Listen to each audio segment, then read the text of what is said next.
This video is brought to you by AKSIAS.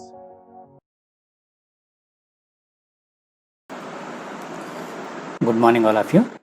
Welcome to AKS IAS. ఈరోజు మనము July 19th మరియు 20కి సంబంధించి current అఫైర్స్ని ఒకసారి చూద్దాం. ఈ కరెంట్ అఫైర్స్ని నేను మీకు ఈనాడు, సాక్షి, హిందూ ఈ 3 న్యూస్ పేపర్స్ నుంచి తీసుకొని మీకు ఇక్కడ ఎక్స్ప్లెయిన్ చేస్తూ ఉన్నాను. కరెంట్ అఫైర్స్కి సంబంధించి మనకు రెగ్యులర్గా ఏదైనా ఒక న్యూస్ పేపర్ని ఫాలో అవుతూ ఉండాలి.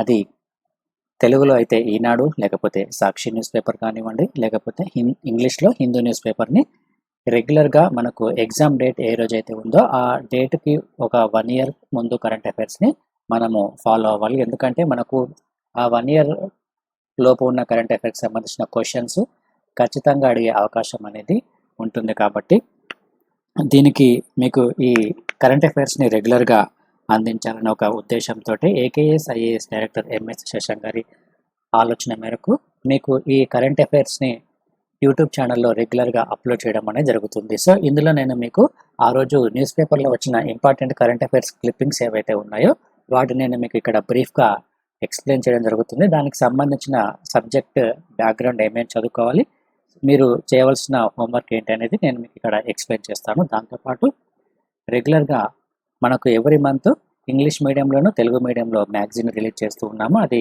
కరెంట్ అఫైర్స్కి సంబంధించిన మనకు మంత్లీ మ్యాగజైన్ అనేది. ఇది మనకు బోత్ ఇంగ్లీష్ మీడియంలోను అదేవిధంగా తెలుగు మీడియంలో అవైలబుల్గా ఉంటుంది.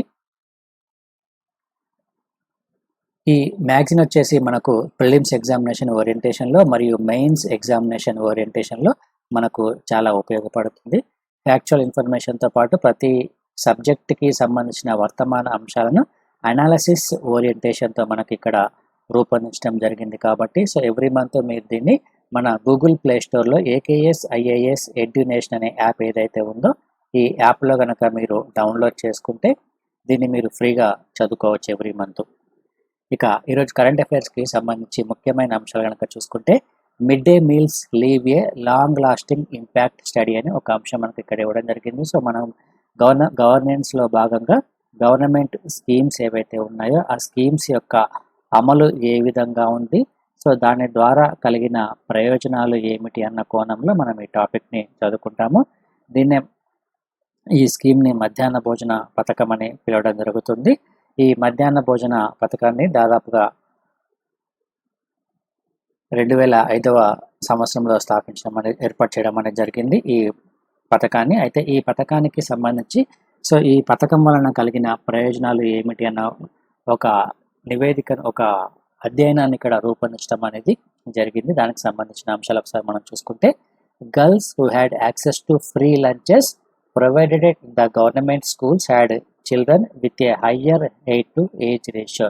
సో ఇక్కడ ఏజ్ రేషియోకి సంబంధించి మరియు వారికి సంబంధించిన ఏజ్కి తగ్గట్టు వారి యొక్క ఎత్తు అనేది ఏ విధంగా ఉంది అన్న కోణంలో ఈ అధ్యయనాన్ని చేయడం అనేది జరిగింది ఈ మిడ్ డే మీల్స్కి సంబంధించి. సో ఈ మిడ్ డే మీల్స్ సంబంధించి సో ముఖ్యంగా ఈ స్కూల్ విద్యార్థులకి సంబంధించి పోషకాహారాలు అంటే న్యూట్రిషన్తో కూడిన ఆహారాన్ని అందించాలన్న ఒక ఉద్దేశంతో ఈ మిడ్ డే మీల్ స్కీమ్ని ప్రారంభించడం అనేది జరిగింది.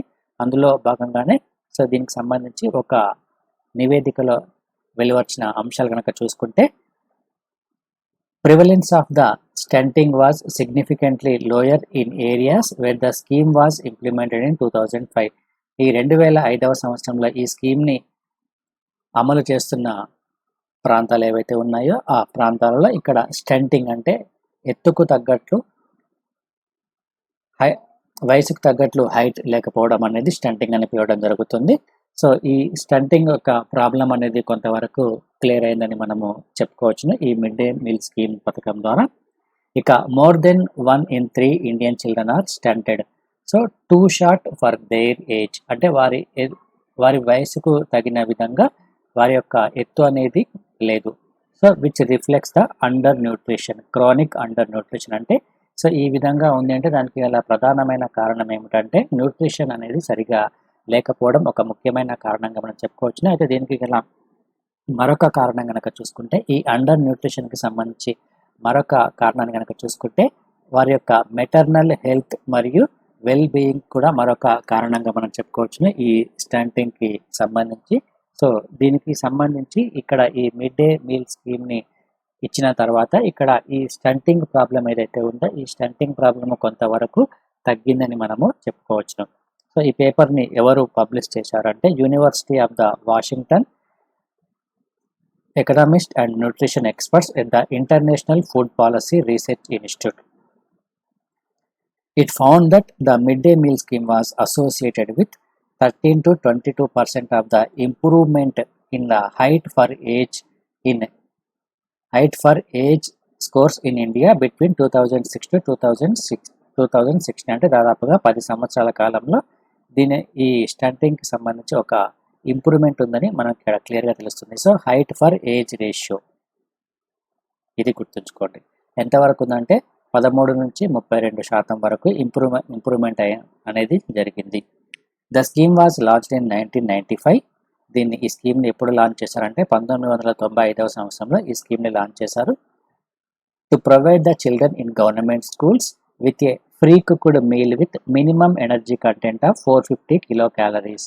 సో 450 కిలో క్యాలరీస్ పోషక విలువలు కలిగిన ఆహారాన్ని అందించడానికి ఈ స్కీమ్ని ప్రారంభించడం అనేది జరిగింది. ఇప్పుడు 1995లో దీన్ని ప్రారంభించారు. ఇక నెక్స్ట్ మరొక ముఖ్యమైన అంశం చూద్దాము.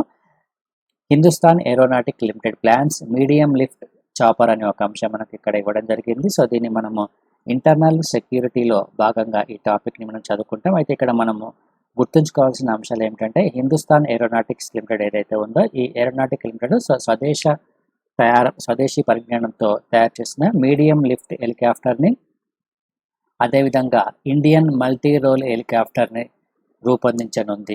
So planning to indigenously design అని. సో ప్లానింగ్ టు అనేది గుర్తుంచుకోవాలి. సో దీనికి సంబంధించిన డీటెయిల్డ్ ప్రాజెక్ట్ రిపోర్ట్ అనేది సో ఇంకా కొన్ని నెలల్లో ఫైనల్గా డెసిషన్ తీసుకునే అవకాశం అనేది ఉంటుంది. సో దీన్ని డెసిషన్ తీసుకున్నది ఎవరంటే క్యాబినెట్ కమిటీ ఆన్ సెక్యూరిటీ ఈ డెసిషన్ని ఫైనల్గా తీసుకోవడం అనేది జరుగుతుంది. అయితే ఇక్కడ ఈ హిందుస్థాన్ ఏరోనాటిక్స్ లిమిటెడ్ అనేది మనకు ఎగ్జామినేషన్ ఓరియంటేషన్లో ఇంపార్టెంట్. సో మొత్తం ఈ ప్రాజెక్ట్కి సంబంధించి మొత్తం ఎస్టిమేషన్ వచ్చేసి దాదాపుగా 10,000 కోట్లు ఒక ఎస్టిమేషన్ చేయడం అనేది జరిగింది. So including the 2 different versions for the Navy and will take in 7 years for the design and development. So దీన్ని డిజైన్ మరియు డెవలప్మెంట్ చేయడానికి దాదాపుగా 7 సంవత్సరాల పట్టే అవకాశం అనేది ఉంటుంది. సో ఇక్కడ మీరు ఎగ్జామినేషన్ ఓరియంటేషన్లో గుర్తుంచుకోవాల్సింది ఈ మీడియం లిఫ్ట్ హెలికాప్టర్ అనేది గుర్తుంచుకోవాలి. అదేవిధంగా Indian multi role helicopter IMRH ఈ రెండు మనం గుర్తుంచుకోవాలి. ఇవి స్వదేశీ పరిజ్ఞానంతో తయారు చేసే హెలికాప్టర్స్ ఇవి. సో దీన్ని ఆర్మీ మరియు నావీలో ఉపయోగించడం అనేది జరుగుతుంది. ఇక నెక్స్ట్ మరొక ముఖ్యమైన అంశాన్ని కనుక చూసుకుంటే Rahul Prashant Kishor XEC Lavasa on list of spyware targets అని ఒక ముఖ్యమైన అంశం మనకి ఇక్కడ ఇవ్వడం జరిగింది. ఇందులో మనకు కీలకంగా మనం గుర్తుంచుకోవాల్సిన అంశం ఏమిటంటే సో ప్రముఖులకు సంబంధించి లైక్ రాహుల్ గాంధీ లేకపోతే ఇంతకుముందున్న chief election commissioner Ashok Lavasa ఇటువంటి ప్రముఖుల వ్యక్తులు ఎవరైతే ఉన్నారో ఆ ప్రముఖుల వ్యక్తులకి సంబంధించిన డేటాని ఇక్కడ చోరీ చేయడం అనేది జరిగింది. సో అంటే వీరిపై ఒక నిఘాను పెట్టడం అనేది జరిగింది. క్లుప్తంగా మనం చెప్పుకోవాలంటే for spying by the Israel's company NSO's Pegasus spyware. ఈ పెగాసస్ స్పైవేర్ సహాయంతో వీరి యొక్క డేటాని ఇక్కడ సేకరించడం అనేది జరిగింది. ఇది మనకు ప్రధానంగా మనకు ఎగ్జామినేషన్ ఓరియంటేషన్లో ఈ స్పైవేర్కి సంబంధించి క్వశ్చన్స్ అడిగే అవకాశం అనేది ఉంటుంది. సో ఇక్కడ ఈ స్పైవేర్కి సంబంధించిన అంశాలు మనం ఒకసారి చూసుకోవాలి. ఇక్కడ ఈ పెగాసస్ అంటే ఇది ఇజ్రాయెల్కి చెందిన ఒక టెక్నాలజీ సైబర్ సెక్యూరిటీ సంస్థ ఇది. సో ఇది డెవలప్ చేసిన సాఫ్ట్వేర్ ప్రోగ్రామే ఈ పెగాసస్ సాఫ్ట్వేర్ అనేది. సో ముఖ్యంగా ఇది మనం రెగ్యులర్గా ఉపయోగించే ఈ స్మార్ట్ ఫోన్స్ ఏవైతే ఉన్నాయో ఈ స్మార్ట్ ఫోన్స్ నుంచి ఎవరికి తెలియకుండా గుర్తుచప్పుడు కాకుండా మన యొక్క సమాచారాన్ని సేకరించేందుకు ఈ పెగాసస్ అనే సాఫ్ట్వేర్ అనేది పనికొస్తుంది. ఇది ఒక మాల్వేర్ అనగా మనం చెప్పుకోవచ్చును. అంటే మాల్వేర్ అంటే లైక్ వైరస్గా చెప్పుకోవచ్చును. సో మాల్వేర్ లేక స్పైవేర్ ఉన్న ఈ స్మార్ట్ ఫోన్ల మైక్రోఫోన్లకు సంబంధించి దాని యొక్క సమాచారాన్ని ఎవరికి తెలియకుండా అందులో ఉన్న సమాచారాన్ని రహస్యంగా సాంకేతిక భాషలోకి మార్చి అక్కడ ఆడియో ఫైల్స్ను మరియు మెసేజెస్లను ఈ పెగాసిస్ ద్వారా తస్కరించే అవకాశం అనేది ఉంటుంది. దీనికి సంబంధించి దీనికి ఒక యాంటీవైరస్ సాఫ్ట్వేర్ కూడా తయారు చేయడం అనేది జరిగింది. అయితే ఇది చాలామందికి తెలియకుండా కేవలం ఒకే ఒక్క మిస్డ్ కాల్ ఇవ్వడం ద్వారా సో మన మొబైల్లో ఉన్న ఈ సమాచారం ఏదైతే ఉందో ఈ సమాచారాన్ని మొత్తము ఇది సేకరించడం అనేది జరుగుతుంది.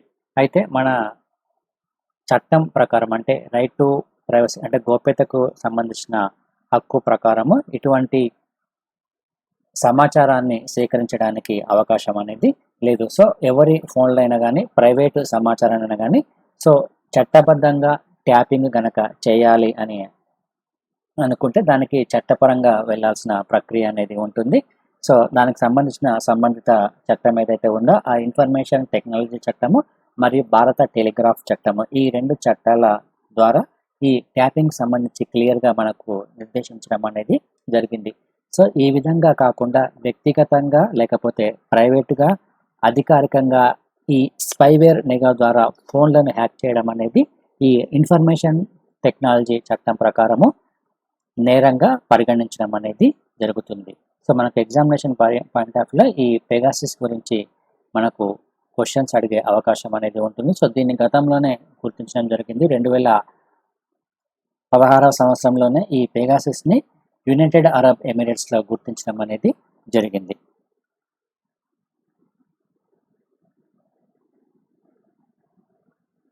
ఇక నెక్స్ట్ మరొక ముఖ్యమైన అంశము సో ఇది కూడా దానికి సంబంధించిన అంశమే ఇది.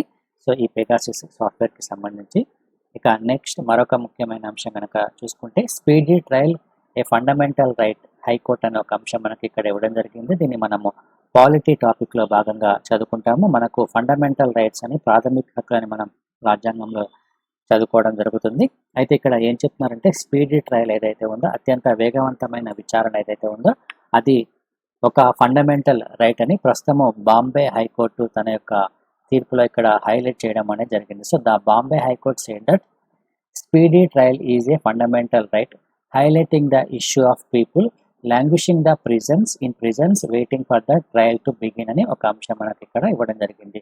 సో దీనికి సంబంధించిన అంశాలు కనుక ఒకసారి మనం చూసుకుంటే మనకు ఈ న్యాయ వ్యవస్థలో ఈ కేసులకి సంబంధించిన తీర్పులు ఏవైతే ఉన్నాయో ఈ తీర్పులు దాని యొక్క విచారణ అనేది కొనసాగడానికి చాలా ఎక్కువ సమయం అనేది పడుతుంది. సో ఇప్పుడు ఎవరినైనా కానీ ఏదైనా కేసులో తీసుకొని సో వారు నేర నిర్ధారణ నిరూపించకముందే వారిని జైల్లో వేయడం అనేది జరుగుతుంది. సో దానికి సంబంధించిన ప్రాథమిక విచారణ ఏదైతే ఉందో ఆ విచారణకి సంబంధించి చాలా ఎక్కువ సమయం పట్టడం అనేది జరుగుతుంది. సో ఇటువంటి ఎక్కువ సమయం పట్టిన నేపథ్యంలో ఎటువంటి నేరం చేయకపోయినా కానీ ఎక్కువ రోజులు వీరు జైల్లో గడపాల్సి వస్తుంది. సో అది వారి యొక్క మానసిక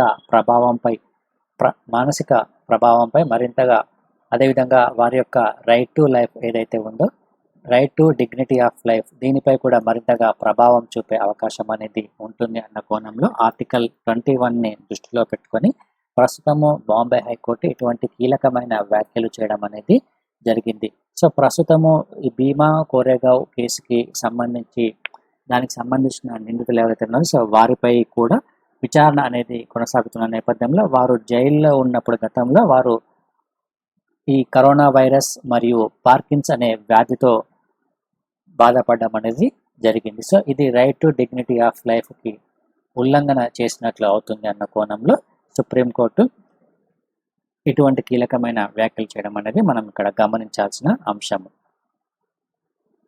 సో ఇటీవల ఆసుపత్రిలో మరణించిన స్వామి ఎవరైతే ఉన్నారో ఆ స్వామికి సంబంధించి ఇతను ఒక ట్రైబల్ రైట్స్ యాక్టివిస్ట్ అంటే గిరిజన హక్కుల నేతగా మనము చెప్పుకోవచ్చును. సో ఇతని పేరు వచ్చేసి స్టాన్ స్వామి. ఈ స్టాన్ స్వామి ఇటీవల మరణించడం అనేది జరిగింది. సో దానికి సంబంధించి కేసు అనేది ప్రస్తుతం బాంబే హైకోర్టులో విచారణ అనేది జరుగుతుంది. సో ఇక్కడ సుప్రీంకోర్టు ఏం చెప్పింది అనేది మనకు ఎగ్జామినేషన్ ఓరియంటేషన్లో important. Speedy trial is a fundamental right అని ఇక్కడ చెప్పడం జరిగింది.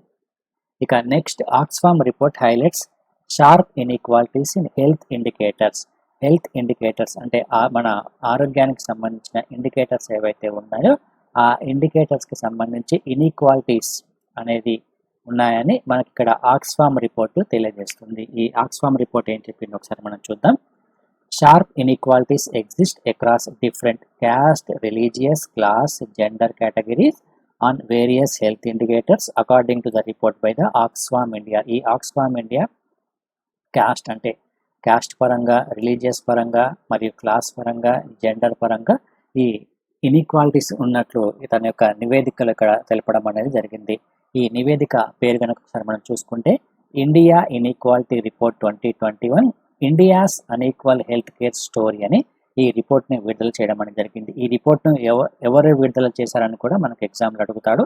దీన్ని విడుదల చేసింది ఆక్స్ఫామ్ ఇండియా విడుదల చేయడం అనేది జరిగింది. ఇందులో ఇది ముఖ్యంగా ప్రస్తావించిన అంశం ఏమిటంటే general category is better than ఎస్సీస్, ఎస్టీస్, అదేవిధంగా Hindus are better than of Muslims, rich are better than of poor, men are better than of women అని ఇక్కడ మనకి ఇక్కడ ఇవ్వడం జరిగింది. అంటే ఇక్కడ జనరల్ కేటగిరీ ఎవరైతే ఉన్నారో వారు ఎస్సీ, ఎస్టీస్ కంటే కొంత మెరుగైన స్థితిలో ఉన్నారు.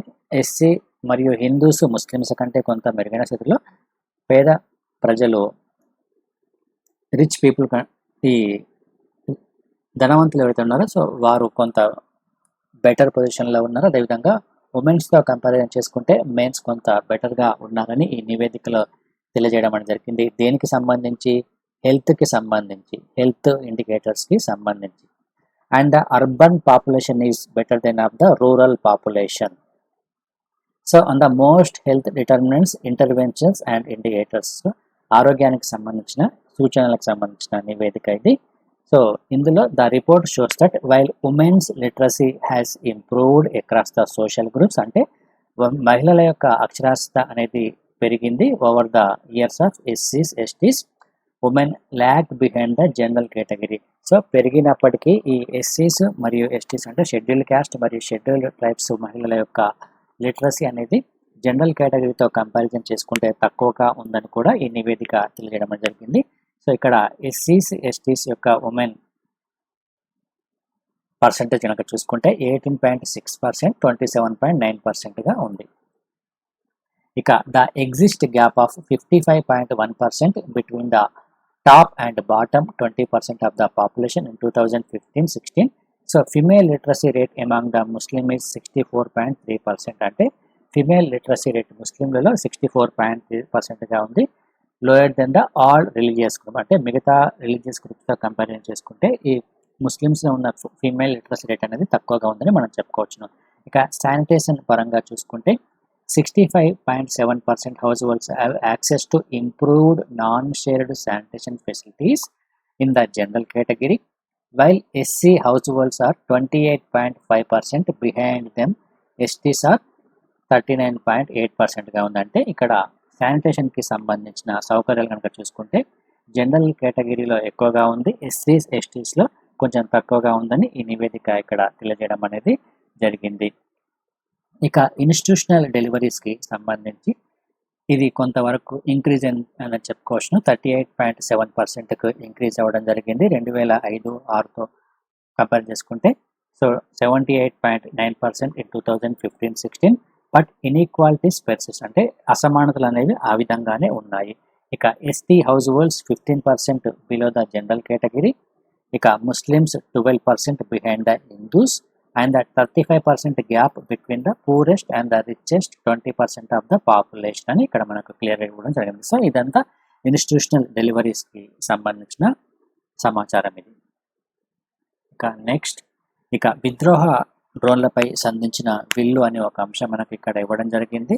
సో ఇటీవల డ్రోన్లకి సంబంధించి చాలా ఎక్కువ సార్లు మనకు వార్తల్లో రావడం జరిగింది. ఎందుకంటే ఈ డ్రోన్ల ద్వారా ఇటీవల జమ్మూ అండ్ కాశ్మీర్లో ఉన్న ఒక ప్రాంతంపై, అంటే ఇండియన్ నావల్ బేస్ ప్రాంతంపై దాడి చేయడం అనేది జరిగింది. సో డ్రోన్ల ద్వారా ఈ డ్రోన్లకు సంబంధించి సో దీని యొక్క పరిజ్ఞానాన్ని, అంటే ఈ డ్రోన్లను అడ్డుకోవడానికి మన దగ్గర ఏ విధమైన సాంకేతిక పరిజ్ఞానం ఉంది అన్న కోణంలో మనకు ఈ టాపిక్ ఇక్కడ ఇవ్వడం జరిగింది. యాంటీ డ్రోన్ వ్యవస్థను సిద్ధం చేయడం అనేది జరిగింది. సో అందులో రేడియో ఫ్రీక్వెన్సీ ఆధారిత డ్రోన్ డిటెక్టర్ మరియు video based drone identification and tracking మరియు రాడార్ డిటెక్టర్, ఇక సాఫ్ట్ కిల్ మరియు హార్డ్ కిల్, అదేవిధంగా GPS జామింగ్ వంటి సాంకేతిక పరిజ్ఞానాన్ని అభివృద్ధి చేయడం అనేది మనం ఇక్కడ గమనించాల్సిన అంశం. సో ఇక్కడ హైదరాబాద్కు చెందిన జెన్ టెక్నాలజీస్ ఈ విషయంలో పూర్తి స్వదేశీ పరిజ్ఞానంతో జెన్ యాంటీ డ్రోన్ సిస్టమ్ను సిద్ధం చేసింది. ఇక్కడ ఈ సంస్థ పేరు గుర్తుంచుకోవాలి, జెన్ యాంటీ డ్రోన్ సిస్టమ్ అనేది గుర్తుంచుకోండి.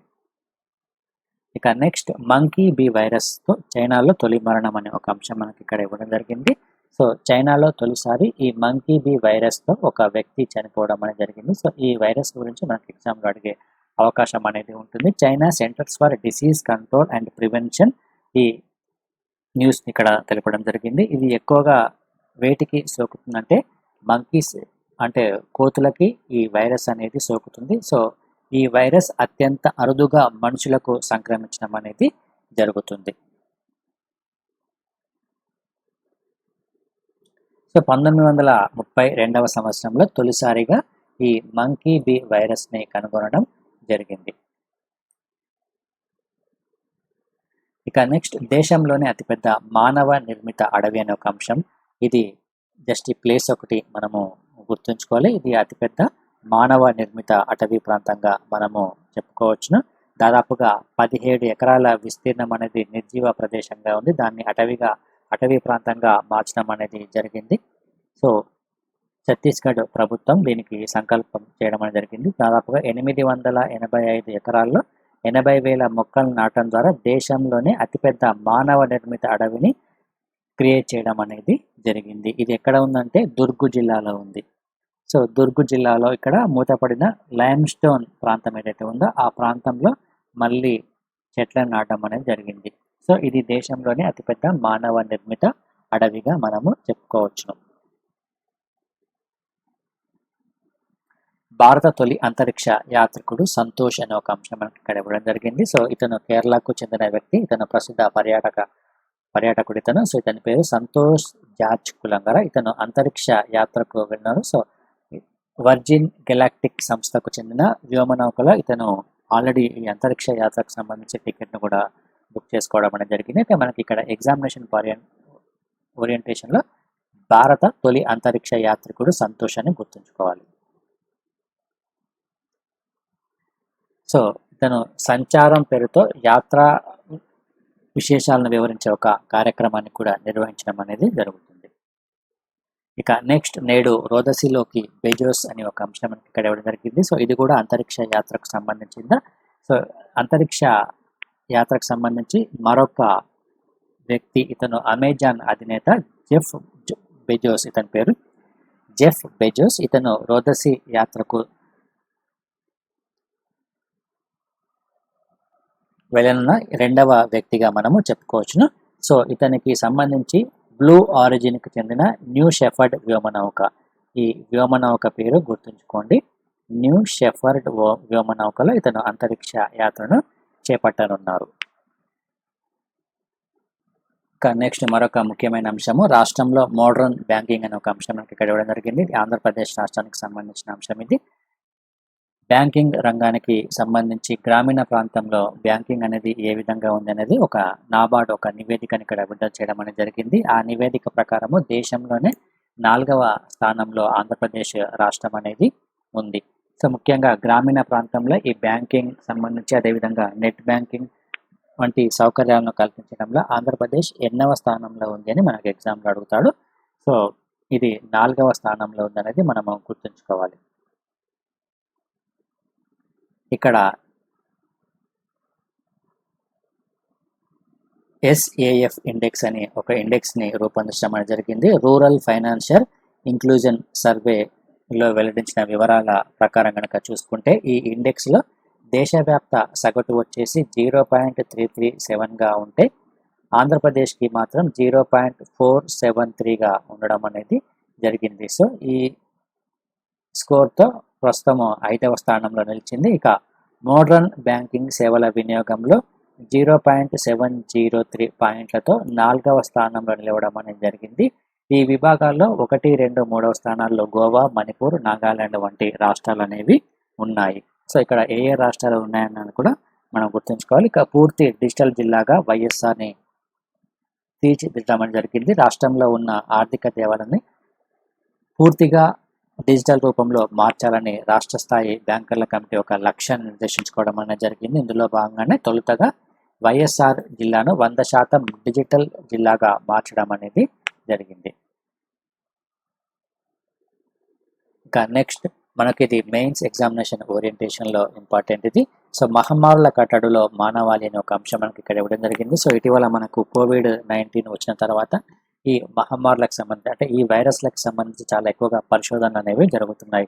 అయితే ఈ పరిశోధనలు జరుగుతున్న నేపథ్యంలో భవిష్యత్తులో మరింత వైరస్లు అనేవి రాకుండా దాన్ని ముందుగానే ఏ విధంగా గుర్తించి దానికి ఏ విధంగా అడ్డుకట్ట వేయాలన్న కోణంలో మరింతగా పరిశోధన చేయాల్సిన అవసరం అనేది ఉంటుంది. దానికి సంబంధించి ఇది మనకు కంప్లీట్గా మెయిన్స్ ఎగ్జామినేషన్ ఓరియంటేషన్లో గుర్తుంచుకోవాలి. అదేవిధంగా ఇందులో మనకు చదువుకోవాల్సిన అంశాలు వచ్చేసి ప్రభుత్వాలు ఇటువంటి వైరస్లు వచ్చినప్పుడు తమ యొక్క వైద్య రంగానికి సంబంధించిన మౌలిక వసతులను ఏ విధంగా రెడీ చేసుకోవాలన్న కోణంలో కూడా మనకు ఈ ఆర్టికల్ అనేది ఉపయోగపడుతుంది. ఇక నెక్స్ట్ అంతర్జాలము పల్లెకు దూరం అని మనకు ఆర్టికల్ ఇక్కడ ఇవ్వడం జరిగింది. ఈ ఆర్టికల్కి ప్రధాన ఉద్దేశం ఏమిటంటే ప్రస్తుతము COVID-19 నేపథ్యంలో ఎక్కువగా మనకు ఆన్లైన్ ద్వారా ఎడ్యుకేషన్ అనేది జరుగుతుంది. అదేవిధంగా ఆన్లైన్ ద్వారా బిజినెస్ కూడా చాలా ఎక్కువగా జరుగుతుంది.